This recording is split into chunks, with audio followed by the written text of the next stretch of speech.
सोपान तक पहुंचा है जहां के लिए कवि सम्मेलन वांछित है।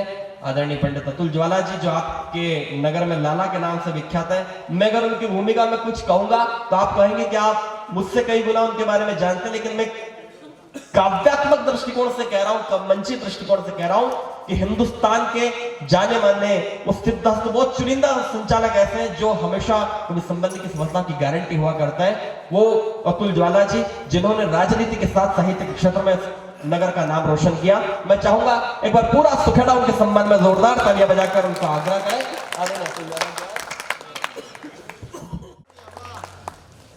दो लोग थे कोरोना में, एक डॉक्टर एक पुलिस, जिन्होंने अपनी जान पे खेलकर हम सबकी रक्षा की, इसलिए उनका सम्मान तालियां बजना चाहिए। हालांकि दो ही में एक अंतर था, डॉक्टर के पास अपन गए तो उसने पूछा कि पहली वैक्सीन किधर लगी थी, तो किधर लगी थी तो दूसरी इधर लगा दो। इन्होंने पूछा यहाँ दिखे, वही सैनिटाइज कर दिया या पिछली बार करा था।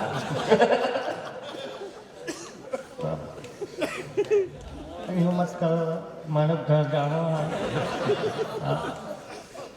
क्या बढ़िया कविताएं सुनाई भाई राहुल ने, आप इनके लिए एक बार जरा जोरदार तालियां बजाएं। अगर कहाँ गया वो हलन मशीन वाला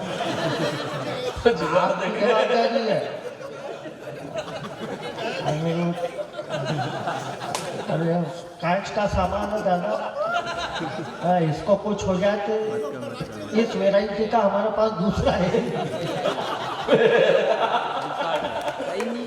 ये बाकी तो सब मिल जाए, ऐसा मिलता नहीं है।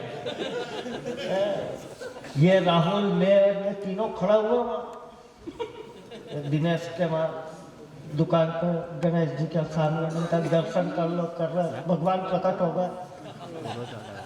तुम तीनों का फैसला आज होगा। सबसे पहले मेरा नंबर आया तो भगवान ने बहुत मोटी और काली महिला बुलाई, बोला अतुल वाला बाकी का जीवन इसके साथ गुजारना। मैंने कहा महाराज मैंने कौन सा पाप किया, तो बचपन में चिड़िया मार दी थी। पंडित का नंबर आया, इसके लिए भी भगवान ने बहुत मोटी और काली महिला बुलवाई, बोले राहुल बाकी का जीवन इसके साथ गुजारना। ये कि महाराज मैंने कौन सा गुनाह किया, तेने भी बचपन में चिड़िया मार दी थी। फिर बोरिंग वाला का नंबर आया, भगवान ने 18-20 साल की सुंदर अप्सरा बुलवाई, मेरा दिमाग खराब। मैंने कहा भगवान संजय खत्री ने जीवन में ऐसे कौन से अच्छे काम किए। भगवान बोले इस खत्री के अच्छे काम को गोली मारो, इस अप्सरा ने बचपन में एक चिड़िया मार दी थी।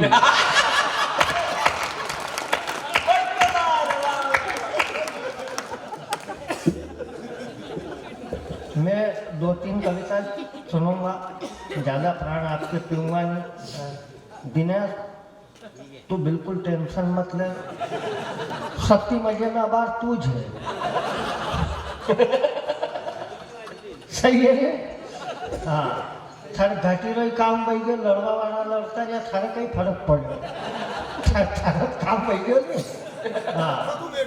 हाँ बस मारे ने पकड़ी रखा 1.5 साल और वंचो तक को बढ़िया। ये क्या कह रहा था, ये अर्जुन बना, ये भी ठाकुर साहब है। ये मैंने पूछा इनका अर्जुन कितनी उम्र हो गई, 10 साल पहले पूछा तो भाई साहब 29 साल। मैंने कहा बहुत बढ़िया यार। फिर 2-4 साल बाद फिर ऐसे ही बातचीत ट्रेन में निकली, मैंने कहा यार बना कितनी हो गई उम्र, तो भाई साहब वही 29। अरे मैंने कहा यार तेरी उम्र ही नहीं बोल रही। तो नहीं आज फिर पूछ लिया मैंने गलती से, मैं कहा बना कितनी हो गई, कितने बसंत देख लिए। भाई साहब 29। और मैंने कहा 10 साल से 29 ही चल रही है। तो भाई साहब ये ठाकुर की जीवान है, एक बार दे दी तो दे दी।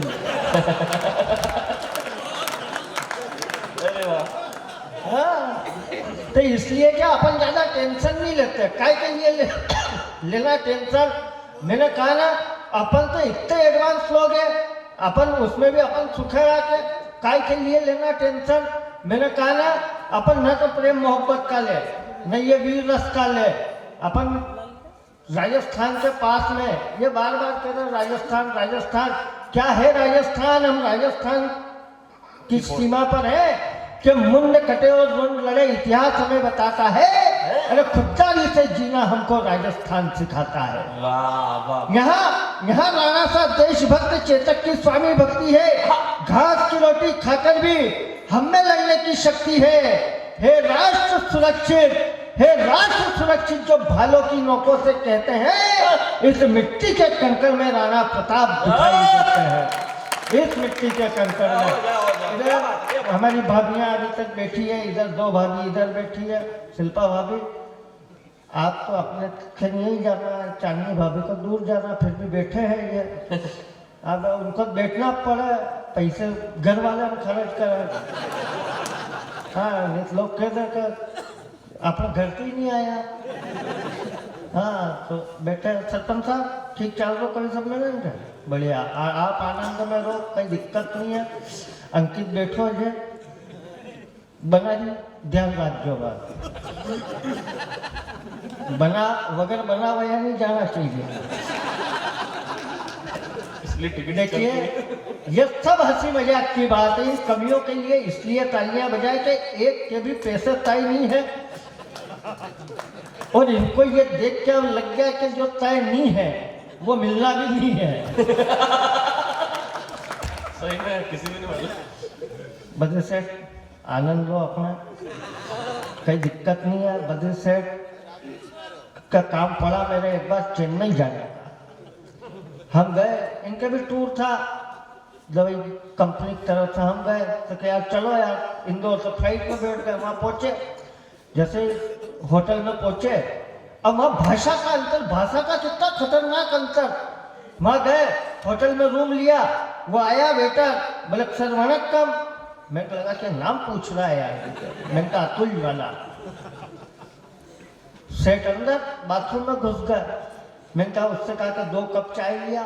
2 कप थी, इतनी अंग्रेजी अपने को आती थी, तो 2 कप चाय लेके आया। जैसे ही उसने बेल बजाई, मैंने दरवाजा खोला, फिर वो वेटर के सर वणक्कम। मैंने कहा इसको नाम याद नहीं हो रहा है। मैंने कहा अतुल वाला। चाय रख के चला गया। बद्री सेठ आया अंदर से, ये क्या चल रहा है ये, वणक्कम अतुल वाला, वणक्कम अतुल। अरे मैंने कहा यार नाम याद नहीं वही लोग। अरे बोले यार कसी बात करो, नाम नहीं आप यार अतरा घूमन, आपने यही नहीं मालूम है यहाँ वणक्कम रो मतलब है नमस्कार। और मैंने कहा गड़बड़ वही गया तो इज्जत खराब है गाँव में। बद्री सेठ ने पेट में बात टकेगा नहीं, सब देखेगा।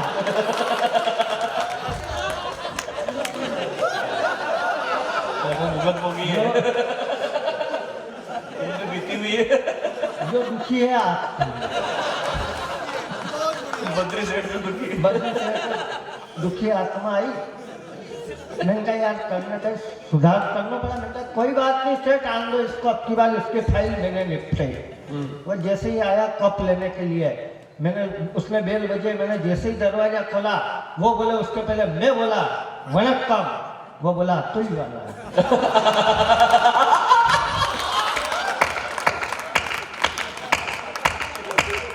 और काय के लिए टेंशन ले, आइए बैठो, ज्यादा पानी पियाना, बस मैं आखिरी हूँ। और फिर बोलिए संजय खतरे ने देख तो थोड़ी घनी दे, ठंडी लग जाएगा।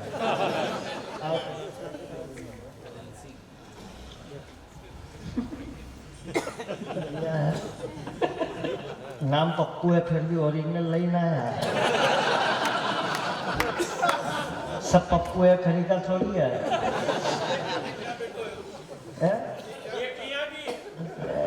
तो बहुत कलाकार है। राठी जी काम आज अलग है। राठी जी मुँह हतूंगा। हाँ, राठी जी बहुत कहीं चाय की गई है, तो चाय मंच पे चाय पहुंचाने कह रहे हैं। अच्छा है तो कहीं घर की खबर है कि कहीं चाबी दही आना था, घर वाला घिरिया था अंदर। मैं 4 पंक्तियां पढ़ता हूं जहां से भाई राहुल ने बात शुरू की थी और जहां खत्म की कि भेष बदल कर आए, घाटी का नूर मिटाकर चले गए। भारत माँ की पुत्रियों का सिंदूर मिटाकर चले गए। क्या है ऑपरेशन सिंदूर? जिस दिन वो घटना हुई उस दिन से लेके आज तक की एक पूरी कविता पढ़ता हूँ। आप तालियों से समर्थन करना। मुझे 2 जरूरी कविताएं पढ़ना है, वो मैं पढ़ूंगा। एक कविता के लिए मुझे मेरे दोस्तों ने भी कहा, वो भी पढ़ूंगा। हालांकि भाभी देखो, ये जितने पुरुष है ना, इनको कुछ भी नहीं चाहिए। इनको क्या चाहिए कि चाय हो गरम, पत्नी का दिमाग हो ठंडा, पड़ोसन की हो मुर्गी, अपना हो अंडा, मोबाइल टाइम टेबल से चार्ज हो जाए, मोबाइल टाइम टेबल से चार्ज हो जाए, गलती से साल भर का रिचार्ज हो जाए, गर्लफ्रेंड से सुबह शाम बात हो जाए, और पत्नी मायके जाए तो एक आध बार मुलाकात हो जाए। इससे ज्यादा और अपने को क्या चाहिए? कुछ नहीं चाहिए। क्या चाहिए इससे ज्यादा? कि पत्नी कपड़े बर्तन ना धुलवाए, पुरानी सेटिंग बच्चों से मामा ना बुलवाए, पड़ोसन हंस के पूछ ले आप कैसे हो, रास्ते चलते लड़कियां बोले आप सलमान जैसे हो, ससुराल में साले अटेंशन रहे खड़े और साली जीजा जी के गले पड़े। इससे ज्यादा और अपने को क्या चाहिए? कि इससे ज्यादा क्या चाहिए कि 6 अंकों में हो कमाई, गाय जैसी सीधी हो लुगाई, यही चाहिए है ना? सत्तू सेठ यूं मंगला जी यूं मत करो। गाय हरी की सब्र चाहिए, मिली चाहिए गाय हरी की, और मिलती सांड जैसी है। वो कालका माता छाती पर पांव धरते तो भोलेनाथ से हिलते नहीं बने।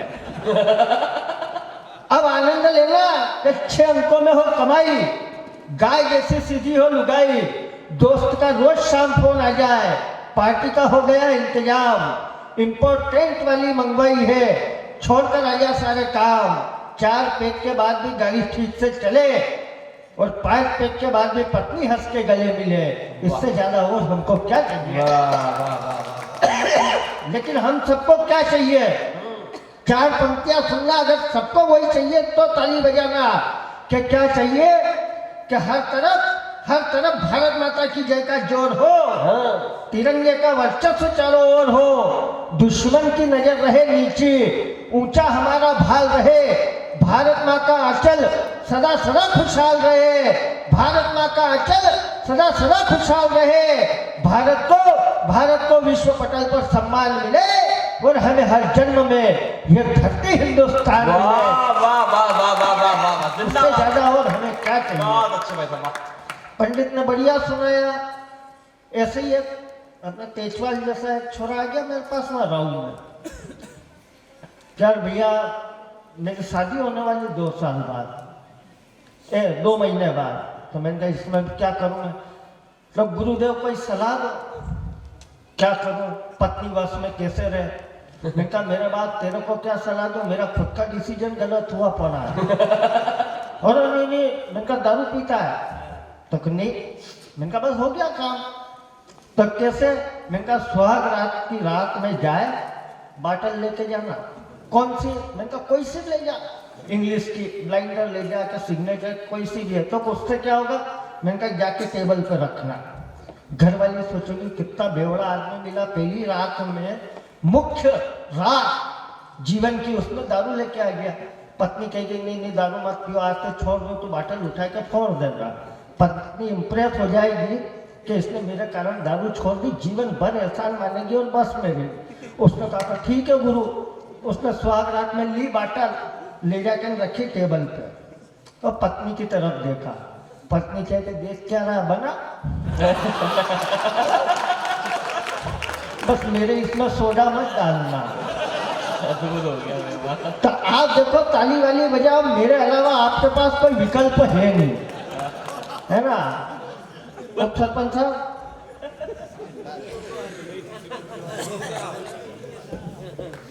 अच्छा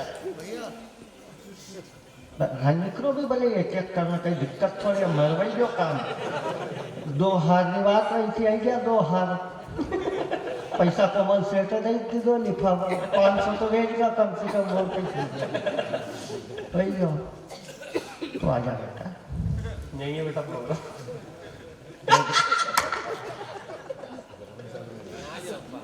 ये किसका बालक है? कहीं नहीं बेटा, तू 3 दान और घूम, पापा सरपंच है हमारा। हाँ 1.5 साल बंचो है। देखिए मैं एक कविता सुनाता हूँ, आप आनंद लो। ये है ना, जैसे ये हमारे सारे मित्र लोग बैठे हैं, अतुल है, सब हम सब यही पले बड़े हैं अपन ना, तो यही। और जहाँ तक अटल जी की बात हुई तो मैं वो सौभाग्यशाली व्यक्ति हूँ। राजू भैया के पहले चुनाव में 98 में हम गए थे रामचरण बाबू जी के साथ में नीमच अटल जी को सुनने के लिए। 3 पीढ़ियों ने साथ में सुना था, मैं भी था, नाना जी भी थे, रामचरण बाबू जी थे, वल्लभ भाई साहब थे, पवन मेहता, हम सब गए थे। उसके बाद में ये 98 की बात थी और 4 साल बाद ईश्वर की ऐसी कृपा हुई, लखनऊ में चौक के कार्यक्रम में अटल जी मुख्य अतिथि थे। उसमें मैंने भी कविता पढ़ी थी, प्रेरणा जी ने भी कविता पढ़ी थी। और अंतिम समय में आदरणीय कैलाश जी के साथ कम से कम लगातार 2-3 साल 25 दिसंबर को उनके दर्शन करने के सौभाग्य मुझे मिले। मैं अपने आप को बहुत सौभाग्यशाली मानता हूँ। अब इनको मालूम नहीं है राजनीति की। एक बात और कहना चाहता हूँ जो जरूरी है, वो ये है कि जिनको ये लगता है, ये शायद इसने अभी कुछ कहा था, बेटा ये सुखेड़ा वो जगह है कि इसको कोई किसी नेता ने भाजपा का नहीं बनाया, इनको भाजपा का किसी नेता ने नहीं बनाया, ये वो लोग हैं जिन्होंने भाजपा को बनाया। बहुत बढ़िया। एक नए लड़के को सिटिंग मुख्यमंत्री के सामने चुनाव हरा दिया था, यही वो सुखेड़ा है। उसका हालांकि परिणाम हमने भोगा। लाक्यों फिर सेलाना में आदिवासी सीट में ये नई पीढ़ी के इनने तो ये झंडे तोप कर जुलूस निकाले। 2003 के बाद हमने पहला वोट अतुल और हमने यही डाला। वो दीपक भाई हमारी वहाँ आ गया था बड़ाइला में, हम दोई का वहाँ जाके वोट डाला हमने सेलाना में। हमको मालूम थी कि जमानत नहीं बचेगी बीजेपी की, तो सेलाना सीट थी, लेकिन हमने जीत देखी ही नहीं थी। जीत एक ही बार देखी थी 89 में जब कमजी भाई जीते थे ऐसे। और हम सेलाना विधानसभा में भी थे, तो हम ऐसे कलाकार लोग थे, हमने ऐसे नेता दिए। कमजी भाई विधायक बने, यहाँ आए, भाषण दिया कि ऐसा विकास करांगा कि अस्पताल में आगे से भराएंगा पाछे निकली जाएगा। ये भाषण दिया था। और हमारा महावीर शेखावत से पूछना कि वो कलेक्टर को उन्होंने क्या फोन करा था, वो मैं यहाँ नहीं सुना सकता, वो सुनाएगा। वो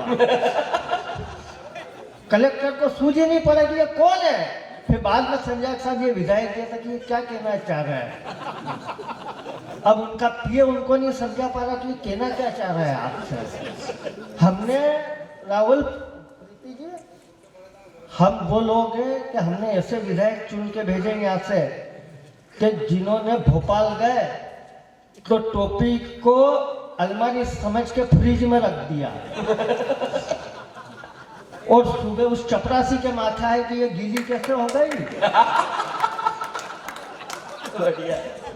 हमसे हम बहुत अलग टाइप का मामला हमारा क्या राजनीति की बात करें। सारे नेता लोग बैठे, मेरे पड़ोस वाले भाई साहब का 5 साल का छोरा पूछता है पापा पापा राजनीति किसको कहते हैं। अब वो बेचारा बाप जवाब क्या दे। उसने कहा कि देख तेरी माँ ये है सरकार, मैं पैसे कमा के लाता हूँ, मैं इसलिए मैं हूँ अर्थव्यवस्था। लड़का झट से बोला पापा मैं तो क्या तो इस देश की जनता। तो साल भर का छोटा भाई तो कि ये लोकतंत्र, तो क्या अपने घर में एक ये नौकरानी काम करती है, तो कि ये कर्मचारी है। पूरा घर रात की 2 बजे सोया हुआ।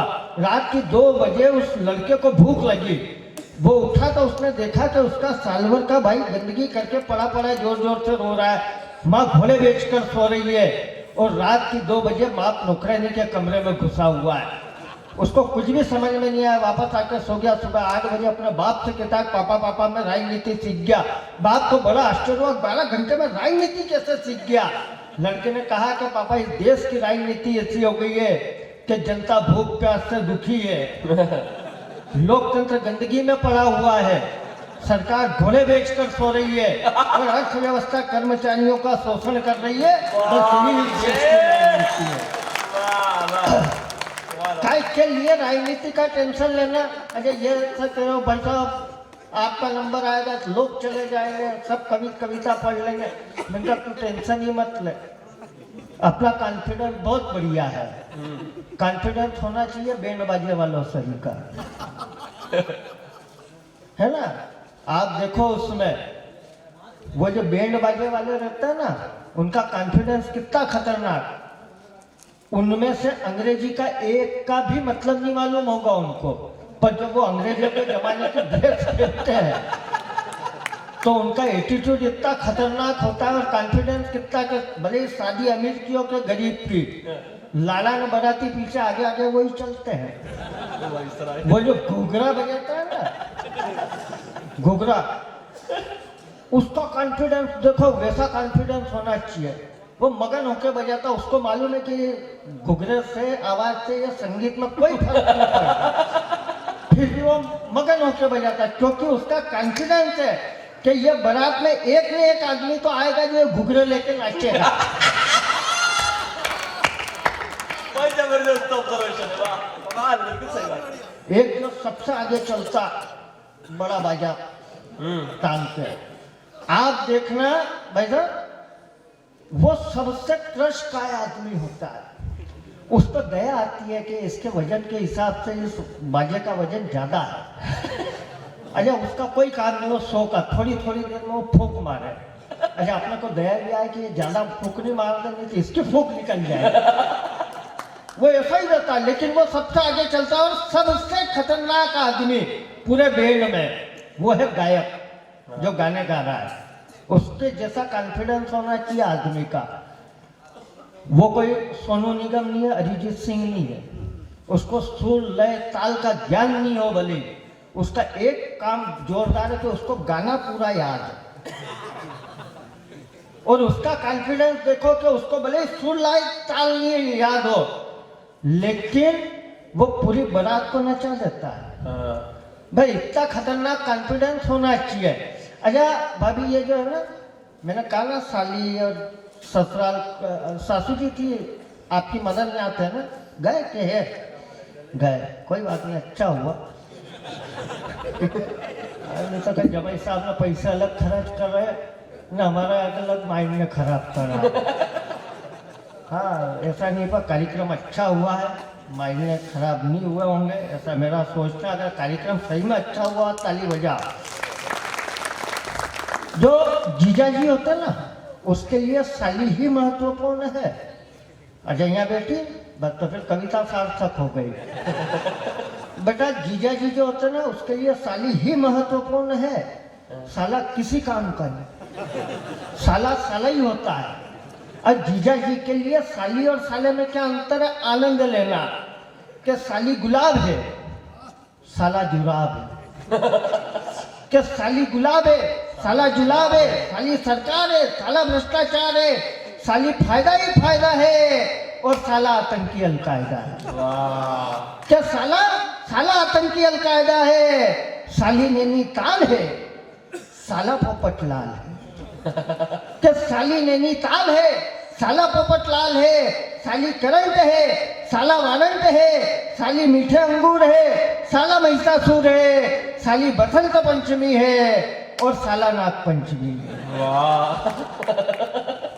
ये अंतर होता है। अच्छा, आप किसी से भी कोई प्रश्न पूछो, वो उसके पेशे के हिसाब से जवाब देता है। मैंने डॉक्टर साहब से पूछ लिया, मैंने कहा डॉक्टर साहब, पत्नी और प्रेमिका में क्या अंतर है? डॉक्टर साहब बोले, पत्नी आयुर्वेदिक दवाई है जो धीरे धीरे असर करती है, लंबे समय चलती है और इसी के सहारे पूरी उम्र निकलती है। कि इसी के सहारे पूरी उम्र निकलती है। लेकिन प्रेमिका एलोपैथिक दवाई है जो सीधे रिएक्ट करती है, असर तुरंत करती है पर साइड इफेक्ट करती है। वाह, मैंने यही प्रश्न अभी सर से पूछ लिया, सर क्या पत्नी और प्रेमिका में क्या अंतर आप समझते हैं? सर ने जवाब दिया, मैंने पूछा हेड साहब, पत्नी और प्रेमिका में क्या अंतर है? तो क्या पत्नी पत्नी क्या है और प्रेमिका क्या है। मैंने बोला हेड साहब पत्नी और प्रेमिका में क्या अंतर है। हेड साहब बोले बड़ा ही खतरनाक केस है। पत्नी वर्दी है और प्रेमिका सिविल ड्रेस है। वाह वर्दी में रोब झड़ता है, सिविल ड्रेस में हाथ जोड़ना पड़ता है।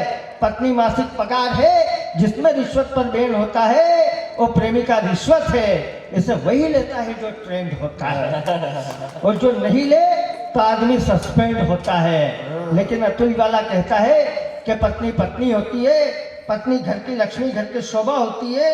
अरे पत्नी रूठ जाए तो जीवन के रंग और रंगीनियां रूठ जाती है और प्रेमिका के चक्कर में अच्छी भली गृहस्थी टूट जाती है। कविता खत्म हो गई, ताली बजाइए।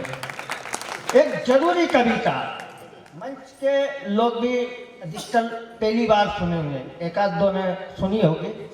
वो कविता लिखी ही मैंने यहाँ के लिए है और यहाँ नहीं सुनाऊंगा तो और कहीं मैं सुनाता नहीं। ये कविता मैंने यहाँ और दुबई में, यहाँ के अलावा दुबई अभी मैं गया था तो वहाँ मैंने जरूर ये सुनाई थी कि क्यों याद आता है आपको आपका गांव। जब आप यहाँ से कहीं दूर चले जाएं तो आपको अपनी मिट्टी कैसे याद आती है कि गांव में अभी रखे हैं पुराने गिल्ली डंडे, शंकर बा के बाड़े से जो चुराए थे होली के लिए कंडे। बस यात्रा के साथ 2 मिनट की गंभीर कविता है, इसके साथ यात्रा कीजिएगा तो आपको भी अपने बचपन के दिन याद आ जाएंगे कि गांव में अभी रखे हैं पुराने गिल्ली डंडे, शंकर बा के बाड़े से जो चुराए थे होली के लिए कंडे। रखा है डिब्बा गोटियों वाला, इसमें अभी है चमक, रखी है माचिस के खोखे की ताशबत्ती जिनमें लग गई है दीमक। रखा है धागा भरा उचक्का, वो पतंग उड़ने को आतुर है, वो डोर से लिपटा हुआ भौरा घूमने को आतुर है। रखा है वो साइकिल का टायर जिसे मैं खूब चलाता था, रखी है डिब्बे की नकली टीवी जिसमें मैं फिल्म दिखाता था। वो चबूतरे जिन पर खेलते थे वो धूल से प्यार कर रहे हैं। गांव में है कुछ दोस्त जो अब भी मेरा इंतजार कर रहे हैं। वाह वाह वाह वाह वाह। ये मेरे सब दोस्त हैं बचपन के, कि गांव में है कुछ दोस्त जो अब भी मेरा इंतजार कर रहे हैं। दोस्त बैठे हैं नदी के पनघट पर, रेत और मिट्टी उड़ा रहे हैं।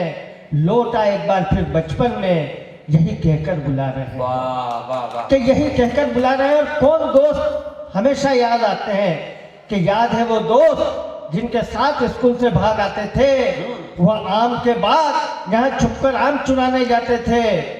वो गन्ने की बैलगाड़ी से मेरे लिए गन्ने खींचने वाले दोस्त। वो डांट खाते वक्त एक दूसरे के पीछे छुपने वाले दोस्त। वो शहद के लिए मधुमक्खी के छत्ते ढूंढने वाले दोस्त। और त्योहार पर मेरे साथ आम के पत्ते ढूंढने वाले वाह वाह वाह। वो दोस्त, वो ढूंढने वाले दोस्त। और जब जीवन की भागा दौड़ी में आपाधापी में कहीं वो बचपन के दोस्त, वो बचपन के दिन छूट जाते हैं तो 2 पंक्तियां सुनिएगा कि वो बचपन के दोस्त अब भी ख्वाबों में बच्चे की तरह मचलते हैं। मजबूरी के कारण जो लोग मिल नहीं पाते वो आंख से आंसू बनकर निकलते हैं।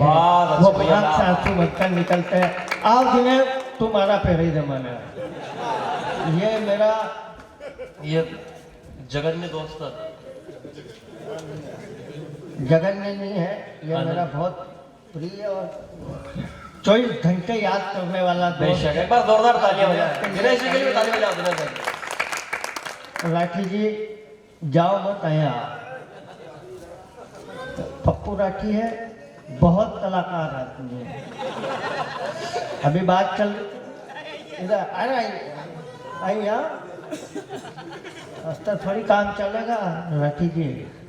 हाँ, एक तो कहिए कि हाथ जोड़ी मैंने वोट भाभी मांग गया। मजा ही नहीं रहा। हाँ, आप जनपद सदस्य नहीं हो, प्रतिनिधि हो। आया वो अरे 1.5 साल बन अब कहीं कुर्सी रो यार, यहाँ बहुत सही कार्यकाल हो निकलेगा, फिर आगे फिर मौका मिलेगा। आपसे सब तोती पालते इन्हें तोता पाला। तोता भी पप्पू राठी का। इनके घर एक लड़की आई थी, तोते से पूछ लिया, बता तोते इस महिला के बारे में तेरे क्या विचार है? तोता बोला, पप्पू तू भी कमाल है और ये लड़की एक नंबर का माल है। इनका दिमाग खराब। अरे बोले घर आए मेहमान की बेइज्जती, इन्होंने पानी की बाल्टी मंगाई, तोते को पकड़ा, डुबो दिया पानी में, डुबोया निकाला, डुबोया निकाला, तोता मरने जैसा हो गया। अब ऐसी गलती करेगा तो क्या नहीं करूंगा, तो पक्का तोते छोड़ दिया। 10 दिन बाद वही छोरी वापस आ गई। अब राठी जी न तो सुधरे न सुधरने दे, उस तोते की परीक्षा लिख, बता तोते इस महिला के बारे में तेरे क्या विचार है? तोता बोला कि ये सुंदर है, सुशील है, गुणवान है, रूपवान है, इसकी जैसी कोई सती सावित्री नहीं है। राठी जी खुश का तोता सुधर गया, पर हम तो मालवा के लोग न सुधरने दे। अब की बात छोरी ने पूछ लिया, बता तोते मेरे घर में एक आदमी आया तो आपका पति, तो 2 आए तो एक पिता एक पति, 3 आए तो पिता पति और देवर। महिला बोले मान लो मेरे घर में 4 आदमी आए तो? तोता बोला पप्पू राठी बाल्टी ला, ये मेरा मुंह खुलवाने को तो नहीं हुई है। तो आप राठी जी के लिए ताली बजाओ कि भेष से बदल कर आए। एक अंतिम कविता सुनाता हूँ। भेष बदल कर आए।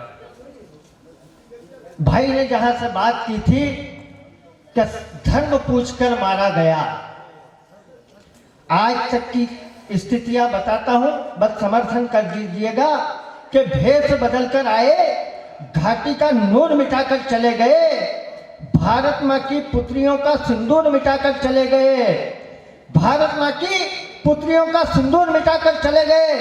दुष्ट दानव के दमन बिना बदले की आग अधूरी है।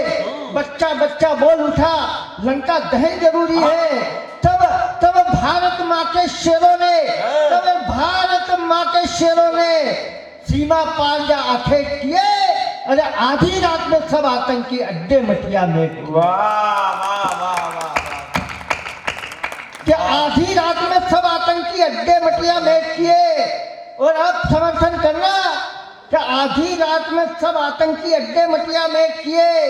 ये पराक्रम भारत का, ये पराक्रम भारत का भरपूर दिखाई देता है। अरे पूरे पाक को सपने में सिंदूर, के पूरे पाक को सपने में सिंदूर दिखाई देता है। दुनिया भर ने भारत के सिंहों का गर्जन देख लिया, कालिया नाग के सर पर सेना का नर्तन देख लिया। राफेल उड़ा जब भारत का तो रावलपिंडी डोल गया, राफेल उड़ा जब भारत का तो रावलपिंडी डोल गया। लाहौर कराची पिंडी तक हर हर बम बम बोल गया। ब्रह्मोस चलाकर बता दिया, ब्रह्मोस चलाकर बता दिया, कब्रिस्तान बना देंगे। पाकिस्तान बनाने वाले पाकिस्तान मिटा देंगे। और बात हुई योगिता सिंह की, प्रेरणा जी ने की थी। ये इस देश की बेटियों की ताकत थी। दुनिया को बताया कि इस देश की बेटियां जब देश पर संकट हो तो चूड़ियां उतार कर तलवार उठाना जानती। क्या बात है, वाह वाह वाह। ये दुर्गा का देश है। ऑपरेशन सिंदूर में हमने वो देखा जो हमने पुराणों में पढ़ा, कथाओं में सुना और हम तमाम जगह देखते हैं। दुर्गा चालीसा में लिखा है, वही ऑपरेशन सिंदूर में हुआ। क्या लिखा कि कर में खप्पर खड़ग मिलाए, जाको देख कालडर भागे, शुंभ निशुंभ दानव तुम मारे, रक्त बीज संकन सहारे, रक्त बीज संकन सहारे, रूप कराल काली का धारा और सेन सहित तुम ही सहारा। क्या बात है, वाह वाह वाह। यही देखा, लेकिन उसके बाद की 4 पंक्तियां पढ़ता हूं। अब समर्थन करना, एक पीस जो हमारे सबके मन में रह गई, क्योंकि वो भूरा काका पूरा बीच में, ट्रंप उसने घोषणा कर दी कि सीज फायर है, सब नाराज हुआ और उसने कर दिया। अब वो क्या चलती में चढ़ गया। अच्छा, एक तो भाई साहब क्या है कि मोदी जी भी कम खुदा नहीं है, सही कह रहा हूं मैं। ऑपरेशन सिंदूर हुआ, उसके बाद भेजे दल सब जगह,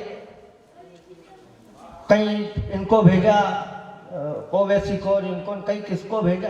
अब ये टैरिफ जो लगाया ना अमेरिका ने बदी से, इसमें मोदी जी का कारण है, क्योंकि इनने उंगली करी जबरदस्ती उसको। वहाँ भी एक दल भेजा दुनिया में बताने के लिए कि हमने अच्छा करा। अमेरिका भेजा शशि थरूर को। उस ट्रंप का दिमाग खराब कि इसको भेजा यार, ये तो इसके तो रिकॉर्ड ही खराब है। उसने सबसे पहले उसकी घरवाली के पीछे 8 सुरक्षा कर्मी पड़ा। जो आर्या शशि थरूर, इसके रिकॉर्ड खराब है। मोदी जी ने भगवान जाने कहाँ से दुश्मनी निकाली है, इसको भेजा है और इसके रिकॉर्ड ऐसे ये आंख मीच के मांग भर जाता सिंदूर की। बाद में देख। और दूसरी बात ये कि ये इसको जिसने भेजा उसका तो रिकॉर्ड है कि वो भरने के बाद साथ नहीं ले जाता है। तो ये 50% टैरिफ लगा, लेकिन जो हुआ, अब 4 पंक्तियां उसके आगे की सुनना है कि हम सबके मन की टीस कहाँ रह गई कि बलूच वाले प्रश्नों की कढ़ा अभी भी बाकी है। बलूच वाले प्रश्नों की कढ़ा अभी भी बाकी है। पीओके पर अपनी भी परवाह अभी भी बाकी है। ननकाना साहब तक की राह अभी भी बाकी है और हिंगलाज माता के दर्शन की चाह अभी भी बाकी है। हिंगलाज माता के दर्शन की चाह अभी भी बाकी है। तो धनुष अभी तना हुआ है, तो समझौतों के घेरों को एक बार फिर खुला छोड़ दो। भारत माँ के शेरों को, भारतीय सेना को सीमा पार जा वंदे मातरम गाने दो। यही समय है पीओके पर अमर तिरंगा लहराने दो। अखंड भारत के लिए, अखंड भारत के लिए सुजलाम सुफलाम हो जाने दो।